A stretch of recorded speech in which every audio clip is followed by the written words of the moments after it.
Bom dia, jovens do sétimo ano, tudo bom? Ai, que saudade. Seguinte, a gente vai iniciar as nossas aulas agora de geografia de uma maneira um pouco diferente, mas vou tentar, ao mesmo tempo, ter aquela proximidade que a gente sempre teve durante as aulas, para não ficar uma coisa cansativa e maçante. Então, às vezes, no meio de um comentário ou outro, eu posso falar alguma coisa meio aleatória, como, por exemplo, Júlio César, sente direito, a cadeira vai virar. Ou se não, Vitor Romano, você pode imprimir o seu livro de geografia pra gente, por favor? Então vamos fazer isso, beleza? Seguinte, nosso tema 4 a gente vai falar um pouquinho sobre regionalização do território. Qual território? O Brasil, lindo e maravilhoso. Seguinte, quando a gente pensa em região e regionalização, são dois termos utilizados em geografia que o nosso livro propõe aí. Depois eu vou até deixar algumas anotações para vocês irem sublinhando no livro para facilitar o estudo de vocês, beleza? Olha, ó, região pode ser definida como uma porção de espaço cujas características naturais, sociais, econômicas e históricas lhe conferem uma unidade. Ou seja, quando eu penso em região, é um local onde eu tenho características muito parecidas. Quando eu penso no item, no termo regionalizar, é dividir o território. Então, eu vou regionalizar o território em regiões, vou dividir o território em regiões. O nosso livro, ele traz duas propostas de regionalização do Brasil. A primeira regionalização do Brasil é a regionalização criada pelo IBGE, que é o Instituto Brasileiro de Geografia e Estatística. Ele vai dividir o Brasil, ou seja, ele vai regionalizar o Brasil em 5 regiões, aquelas que vocês estão cansados de ouvir falar, que são as regiões Norte, Nordeste, Sul, Sudeste e Centro-Oeste. De que maneira que o IBGE regionalizou o território brasileiro em 5 regiões? Ele pegou características físicas desse território para agrupar os estados. Então, pensa, quando eu imagino a região norte, o que os estados da região norte têm em comum para fazerem parte de uma mesma região? Características físicas, clima, relevo, vegetação. Quando eu penso nas outras regiões, é a mesma coisa. Por quê? Fica mais fácil para a gente estudar e como você tem características muito parecidas, isso facilita, de certa forma, essa organização do território, tá? Em 2011, teve uma proposta aí para a criação de outros estados, mas isso não foi para frente. Então, até hoje, estamos em 2020, o Brasil possui 5 grandes regiões, Norte, Nordeste, Sul, Sudeste e Centro-Oeste. Esse aqui é o mapa das grandes regiões. Lembrando que vocês fizeram isso em folha vegetal, deixa guardadinho na pasta de cartografia, porque daqui a pouco eu vou pedir como atividade a outra regionalização do Brasil, certo? Então, essa regionalização aqui em 5 grandes regiões, acho que é tranquilo, todo mundo já ouviu falar, beleza?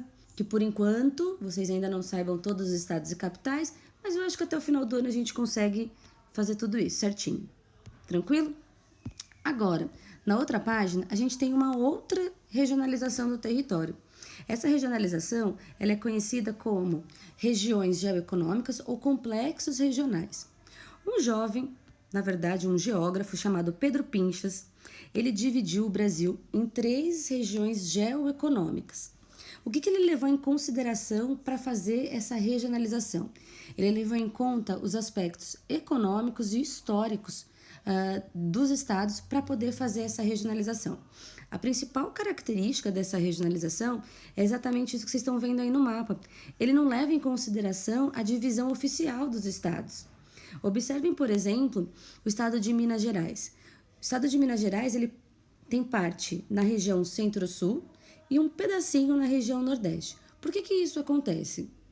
Quando o Pedro Pinchas estudou especificamente essa divisão, ele quis agrupar os territórios que tinham características históricas e econômicas muito parecidas. Então, ele sugere o seguinte, que o norte do estado de Minas Gerais tem muito mais características históricas e econômicas com o estado da Bahia do que com todo o restante do estado de Minas Gerais. Ele dividiu assim porque, segundo os estudos que ele fez, ele consegue provar que determinados territórios, por mais que eles façam parte do mesmo estado, eles possuem características históricas e econômicas completamente diferentes. Quando você pensa nessa regionalização Amazônia, Nordeste e Centro-Sul, nós temos aí Centro-Sul, como vocês podem perceber, todos os estados do Sul e do Sudeste, mais um pedacinho aí dos estados do Mato Grosso, todo o estado do Mato Grosso do Sul, Goiás, tem um cotoquinho lá, ó, do Tocantins e alguns pedacinhos de alguns estados do Nordeste. Essa região Centro-Sul, historicamente e economicamente falando, é a região mais rica e desenvolvida. Quando você pensa na região Amazônia, a principal atividade econômica é a extração e agricultura e pecuária. Já se eu penso na região Nordeste, nós vamos ter aí os menores índices, né, de alfabetização, de desenvolvimento econômico, o que a gente chama de IDH, que é o Índice de Desenvolvimento Humano, né? Quanto mais próximo de melhor é. Só que na região Nordeste, esses índices são bem baixos. Aqui no nosso livro, ele traz um resuminho falando sobre essas 3 regionalizações. A Amazônia compreende uma região geoeconômica de ocupação tardia, pouco povoada e caracterizada pelas atividades extrativas. Ou seja, quando a gente pensa no processo de ocupação do Brasil, até hoje, beleza, a gente zoa, né, que no Acre tem dinossauro, quase isso. Mas enfim, o desenvolvimento econômico demorou para chegar, né? Em algumas regiões ele ainda não chegou. A região Nordeste é uma região geoeconômica com elevadas taxas de emigração, ou seja, muitos nordestinos saem dessa região, vão para outras regiões em busca de uma melhor qualidade de vida, de um emprego, de oportunidades de trabalho, certo? Embora tenha sido a mais rica do século XVIII, lembra quando a gente falou lá sobre as principais atividades econômicas? Quando a gente pensa na produção de cana-de-açúcar, na época, o Nordeste era a principal região produtora de açúcar do Brasil. Hoje a gente tem uma reviravolta nisso. E por último, a região Centro-Sul, que tem a economia nacional mais dinâmica. Destaca-se pela agricultura moderna. Lembra, o ano passado, a agricultura e pecuária intensiva e extensiva? É isso aí mesmo.